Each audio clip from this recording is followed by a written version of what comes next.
दोस्तों हमारे चैनल को जरूर सब्सक्राइब करिएगा और बेल आइकन को दबाइए ताकि जब भी हम नए वीडियोस डालें आपको नोटिफिकेशन मिल जाए। In this lesson, we'll do a brief overview of the PhpMyAdmin interface. All the databases you create will be listed in the left column. We can expand each database to see the fields by clicking the plus sign.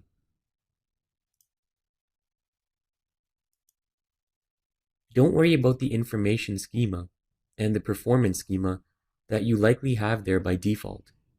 These come with the installation and are used by PhpAdmin to administer various tasks. On the top row, we have links to our administrative tools.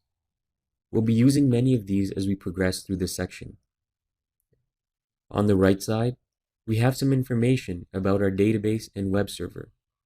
As you're likely aware by now, we're using the MySQL database server as part of the WAMP installation. Our web server is Apache, also installed as part of WAMP. We also have some information about the PhpMyAdmin that we currently have installed, including the version and links to additional support documentation.